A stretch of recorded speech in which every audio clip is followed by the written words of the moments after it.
Picking up where we left off, you've got to be prepared for a real shift in the conversation. Okay. When God enters the scene, it's not what anyone expects. I'm all ears. What's this divine mic drop moment you mentioned?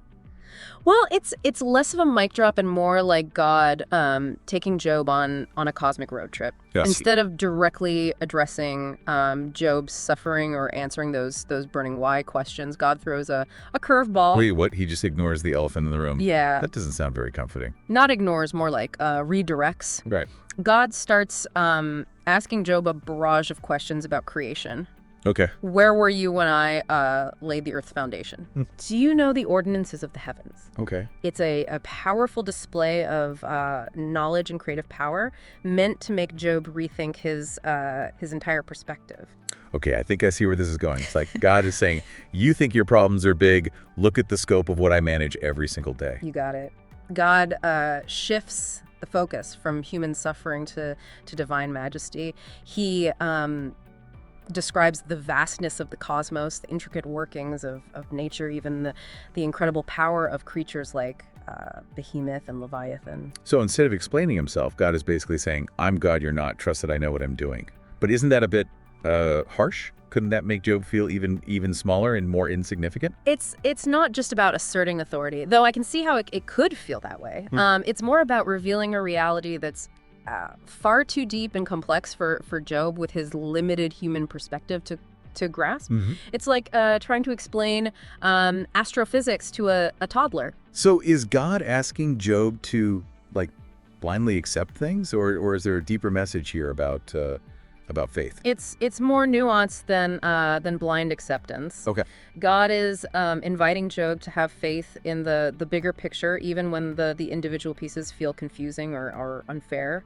It's about trusting God's wisdom and justice, even when we don't understand his ways. That's a far cry from what Job's friends were offering. They were so focused on trying to explain suffering with their neat theological formulas. Right. And that's exactly where they fell short. God's response isn't about formulas or easy answers. It's about awe, mystery, and recognizing that human understanding is limited compared to the infinite wisdom of the Creator. You know, this is making me think about how we often try to, like, fit God into a box to make his actions align with our limited understanding. But this whole exchange with Job suggests that true faith involves embracing the unknown, the things that we can't explain. That's a really insightful point. It's about recognizing that sometimes the answer to why is simply, I am God. Wow. Okay, so after all that, Yeah. how does Job react? Is he convinced, angry, even more confused? Job's response is incredibly powerful. He doesn't argue. He doesn't demand more answers. He simply says, I have uttered what I did not understand, things too wonderful for me to know. So he humbles himself, admitting that his perspective is limited. That takes a lot of courage. Absolutely. And it's in that moment of humility that something remarkable happens. Here's where it gets really interesting. What happens next? God doesn't just leave Job in a state of humbled silence. Yeah. He restores him. Job receives twice the blessings he had before, a new family and a long life. It's a powerful affirmation of God's grace and love, even in the midst of unanswered questions. It's almost like saying, you may not have the answers, but you have my blessing. What a powerful message for anyone struggling with those why questions.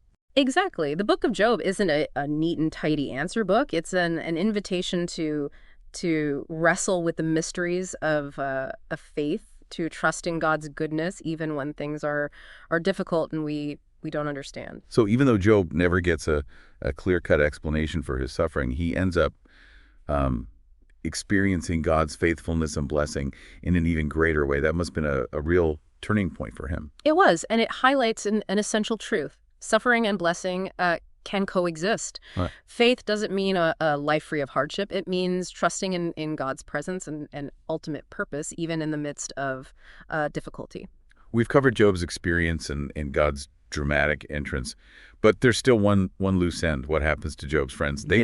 They weren't exactly winning any points with God with their explanation. You're right. God actually rebukes them for not speaking rightly about him, for trying to oversimplify Job's situation with their rigid theological framework. They were so focused on fitting Job's suffering into a neat little box that they missed the bigger picture entirely. Exactly. But here's the twist. It's Job, the one who questioned and wrestled with God, who ends up praying for them. Oh, He intercedes on their behalf, so God will forgive them. that's incredible. The person who suffered the most is the one who extends grace and forgiveness to those who misjudged him.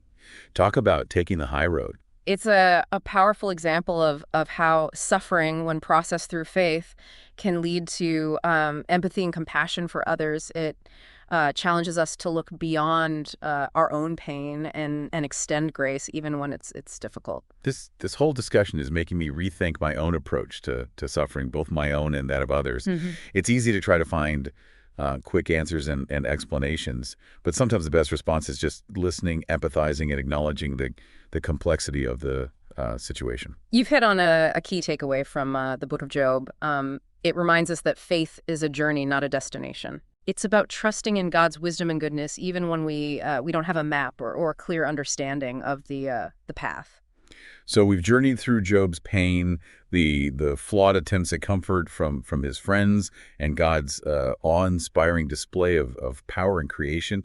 It feels like we've covered so much ground. We have, and while we've gained some insights into what God considers right and wrong in their perspectives, the Book of Job doesn't offer simple answers. Right. It leaves us with a lingering question.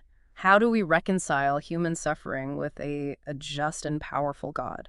That's a great segue to our final part, where we'll try to distill all these insights into some key takeaways. Yeah. I, for one, am really curious to see how God ultimately graded everyone's theological arguments.